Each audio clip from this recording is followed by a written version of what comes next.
Everyone, my name is Oliver, and today we're going to take a look at another horrible case with you. Kelley Clayton had everything going for her. First of all, she was quite smart and bright. Since high school, she was a role model for other students, active in school, excelled in tests, and passed exams just as well. At the same time, outwardly, she never looked like a girl who spent days and nights sitting over textbooks, cramming lessons, and writing out something from additional literature. No, on the contrary, her looks were considered model-like, and if her grades had left much to be desired, she could have built a modeling career. She could have, but she didn't. After high school, she went to teacher training university to become a chemistry teacher, the insane pride of her parents. But only for the first few years of university.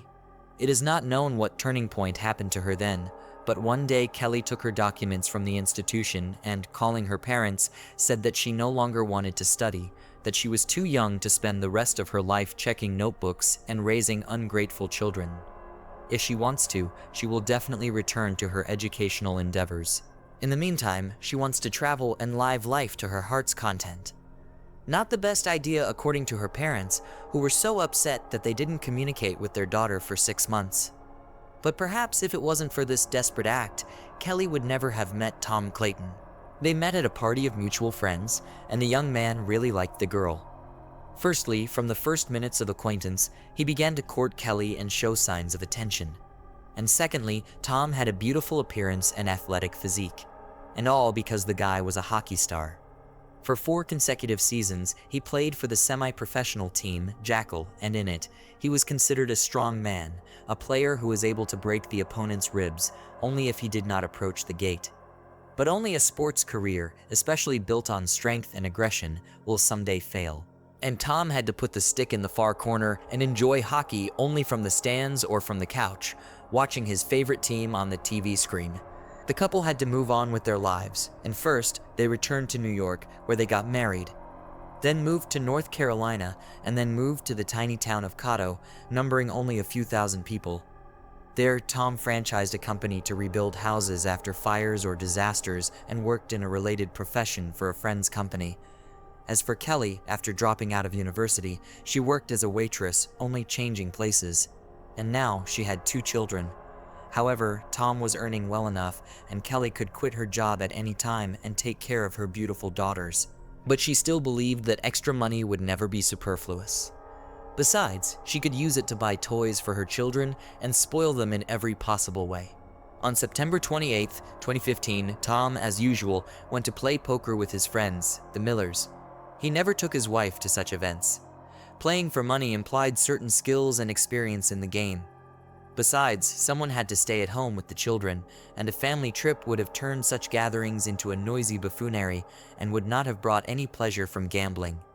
That evening, Tom was not lucky in the game. But he did not get up from the table, but on the contrary, tried to win back and offered anyone who wanted to stay to play until morning. But no one supported him, and he went home. At home, however, a terrible picture opened before him.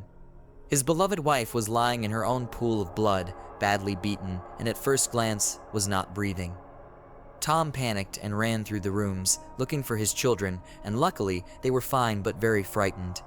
He grabbed his daughters and headed to his neighbor Derek's house, trying to make sure the children didn't see their mother's mutilated body. And already from the neighbor's house, he dialed the police number. The officer who arrived on the scene found Tom sitting on his knees in front of his wife's body, trying to give her artificial respiration. Only the EMS were able to pull the man away, who voiced the terrible and unpleasant information. Kelley had been dead for a long time, and neither they nor he could do anything to help her. All 2 floors of the house were drenched in blood. A major mess was in the bedroom. Apparently, there had been a struggle between Kelley and the perpetrator, who had committed his atrocity. Despite the fact that there were children in the house at the time, Kelley was pushed down the stairs, evidenced by the knocked-down banister, and beaten on the head with a blunt object until they were sure she was dead. There were no hints of knife or gunshot wounds. The policeman who filmed the crime scene noted to himself that Tom was shocked by what had happened and seemed to have lost his in space. He walked from one corner of the room to another, entered the room for a split second, and immediately left it. And he could not tell the policeman where the children's room was or where the emergency exit from the house was. But when asked where Tom himself was at the time of the murder, he answered calmly that he had been at a friend's house all evening where they were playing poker. Then the policeman, who did not get any clear information from Tom, went to the neighbor to ask some questions of the children. Tom's eldest daughter, Charlie, referred to the perpetrator as a robber. According to the words of the eldest daughter, she and her sister were almost asleep, but they heard their mother start screaming loudly from the next room. "Charlie, run away from here." And then the whole place shook like an earthquake. The girls, after listening to their mother, cautiously went out of their room, but saw the criminal leaning over their mother and beating her with what appeared to them to be a hammer. The girls ran back into the nursery, closed the door with a small nightstand, and hid under the bed. It was a good thing the criminal wasn't looking for them, because that nightstand, as the policeman pointed out, was so small that it would hardly have apprehended a burglar.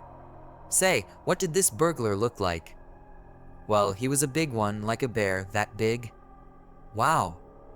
What was he wearing?" "Blue jeans and a black shirt. He was also wearing a mask, you know, like the one Daddy wears when he goes hunting with Mr. Bourne to shoot ducks." "So, your daddy has a mask like that too? Will you show me?" "I'd have to ask him where it is. I don't know." "What else did you notice when you saw the robber?" "He had eyes like Dad's, and I don't remember anything else. I saw him literally just a little bit, got scared, and we quickly ran back inside." Police officers checking the house were unable to confirm the girl's account that the perpetrator was a burglar. There were no signs of forced entry at either the front or back door.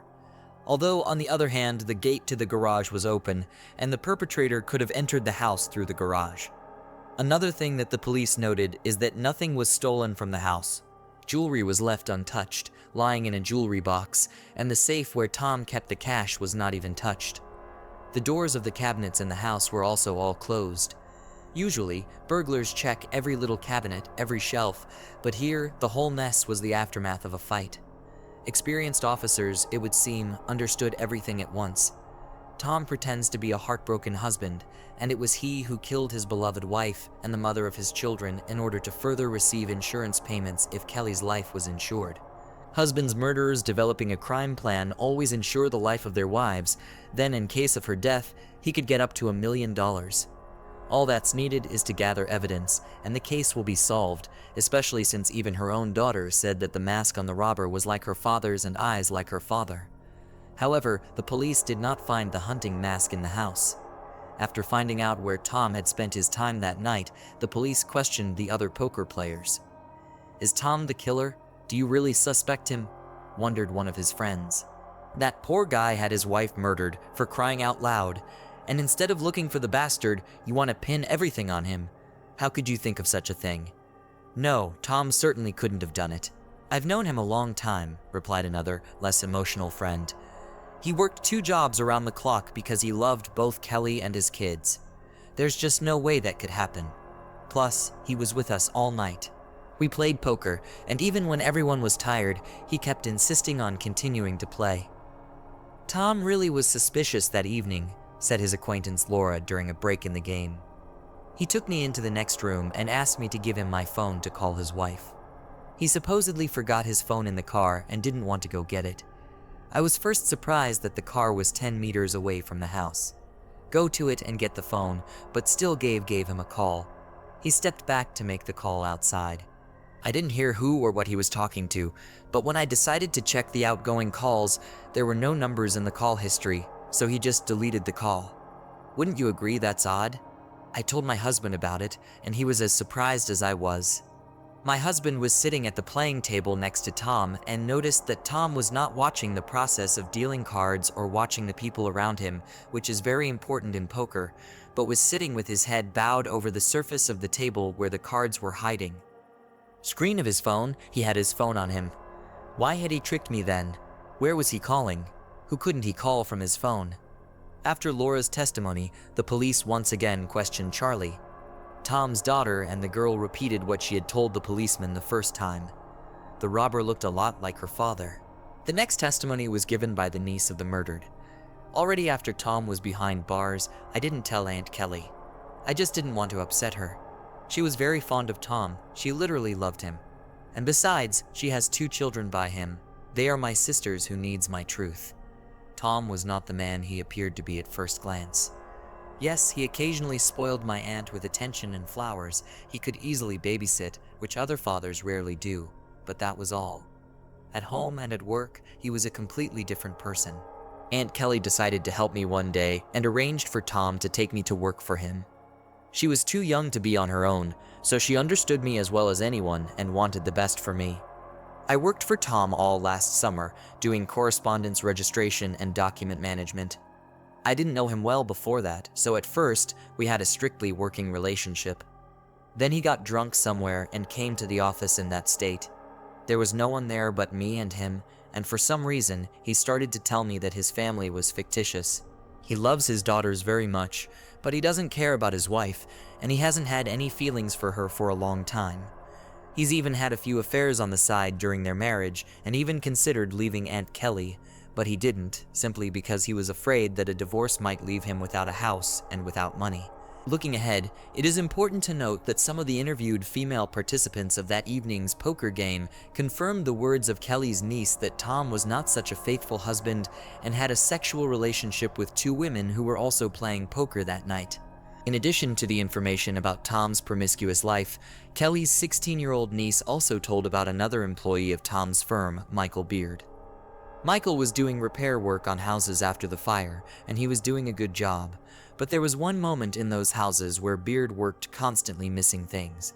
And if the first few times Tom did not believe his customers, referring to the fact that during the fire the owners could lose something, then when the accusations of theft began to be repeated for the third and fourth time, there was no doubt. Michael Beard not only restores the floor and walls, but also steals. Plus, in addition to stealing, there were complaints that Michael was allowing himself to come to work drunk. I was in the office when Michael's stealing came to light. Tom could yell at his employee and kick him out on the street. He was upset with his subordinate's behavior like that. He kept asking him, "How could you, or haven't you thought about your family? Where are you going to work now?" After the incident, Tom fired Beard, but still called companies he knew and offered them to hire his former employee. Tom recommended Michael, and when all his options were exhausted, Tom took Beard in to help with the household, cutting the grass, watering the plants, doing minor repairs around the house. The detective called Michael Beard in for questioning. He said he only stole because he and his family needed the money. Tom was very good to me, defended me to the end, but I know it was my own fault. He has a very good wife. She fed me when I worked for them, even though she really shouldn't have. She also gave my children clothes that her daughters had grown out of. I am very grateful for all they have done for me. I feel so bad for Kelley. When I heard about her death, I couldn't believe my ears. I felt so bad. I even went to church and prayed for her to go to the best of all worlds. The police did not find anything strange in Michael's story and let him go. But the interrogation of his wife, Mrs. Beard, made the police doubt his words. According to his wife, Holly, Tom offered Michael some work which he did not say, and for this work, he promised to pay him $10,000. Now that was interesting.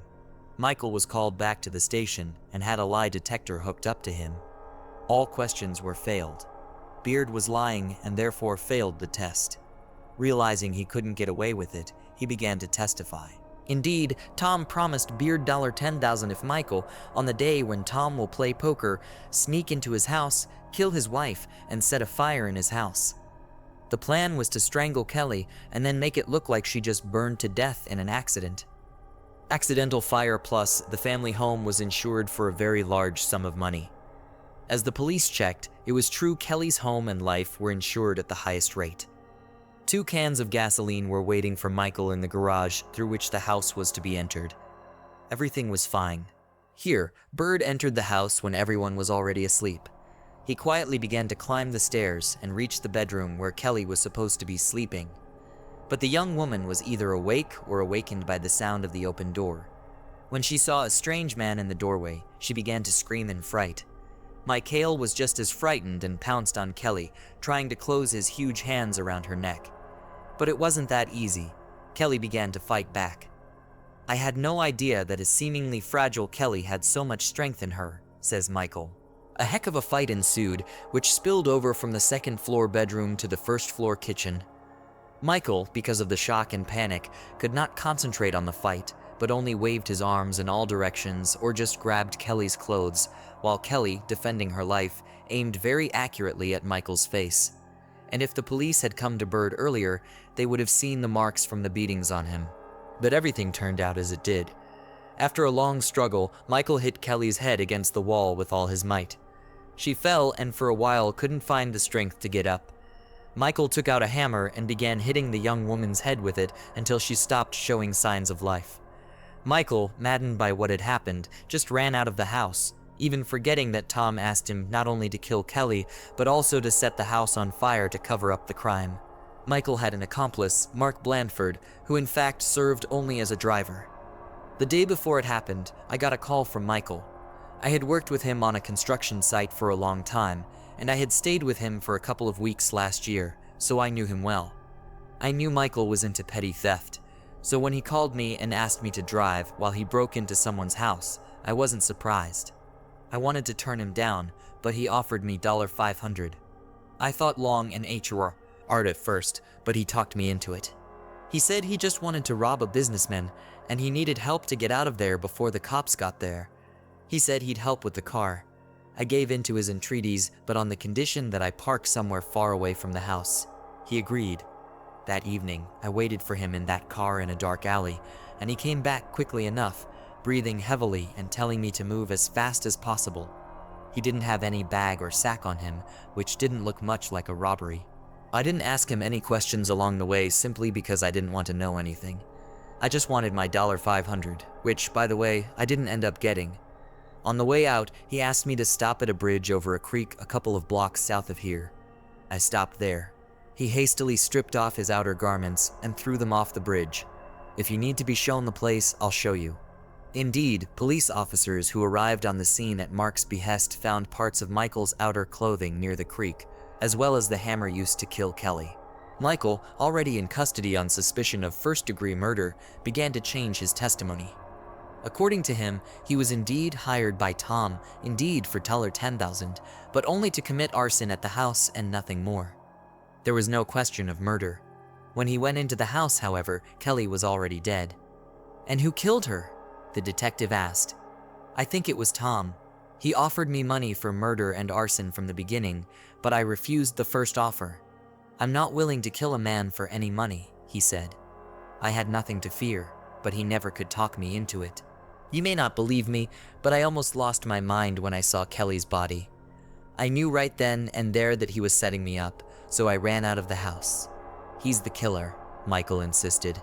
Michael spent a very long time assuring the police of his innocence, and all because he did not know that Mark had shown the place where Bird had thrown out his things and that his clothes, as well as the murder weapon, had already been submitted for examination. And the experts found both on his clothes and on the hammer the blood of Kelley Clayton, and that was the most direct proof that it was him who killed Kelley, not someone else. In turn, Tom also did not admit that it was he who ordered the massacre of his wife from a former problem employee of his company. According to him, Michael knew that he had money, knew that he was not poor, and because Bird lost his job as well as because of resentment associated with the dismissal, he decided to rob his house. But Kelley was at home that night, for which he paid with his life. It might have been difficult to prove Tom's guilt and his conspiracy with Michael if Laura, the woman who had been playing poker that night, had not told the police that Tom had called from her cell phone. The detective requested a transcript of her calls, and expectations were confirmed. Then, on the night of September 28, 29, Tom Clayton called Michael B. Beard. Michael was the first to go to trial. He continued to insist that he had been hired to set fire to the house in order to collect the insurance payout. He didn't kill Kelley, and as for the blood on his clothes, it was just because he was touching a dead and mutilated body. That's why he got dirty. He'd thrown his stuff away so no one would think he'd been at Clayton's house that night. His speech sounded convincing. The jury had been deliberating for 7 hours. In the end, they concluded that Michael B. Beard was guilty on all counts. He was facing life in prison. As for Tom, his lawyers were able to obtain records of conversations and correspondence between him and Michael, and none of the conversations clearly discussed their devious plan. The prosecution's requests for billing transcripts of his movements yielded no concrete results either. All the evidence was circumstantial. If it weren't for one nuance, the car in which Mark had given Michael a ride was registered to Tom's company. And Tom, coming to the office on his personal Toyota, left it in the parking lot where, for some reason, moved to the company pickup truck, which later drove to Michael's house and left there and took back the day after the tragedy. That is, in fact, he gave Michael the car on which he and Mark went to the crime. It was this fact that was testified to at the trial by the jury. The trial lasted 6 days, and the jury concluded that Tom had hired Michael to commit this horrible crime. After all, Michael, in turn, filed an appeal in his defense. He used the words of little Charlie, who said that the eyes in the slit of the mask belonged to her father. However, the court rejected the appeal because the description of the clothes matched the one found under the bridge. As a result, Tom Clayton and Michael B. Beard received life sentences. As for Mark, he was charged with manslaughter, for which he received 4 years in prison. Tom and Kelly's children were given custody to Kelly's sister, Kim. After some time, Charlie has moved on from the tragedy. She occasionally remembers her mom, but absolutely won't talk about her father, whom she will never see again. Thanks for watching, guys. Oliver was with you. Subscribe to the channel. There are a lot of shocking stories ahead of you.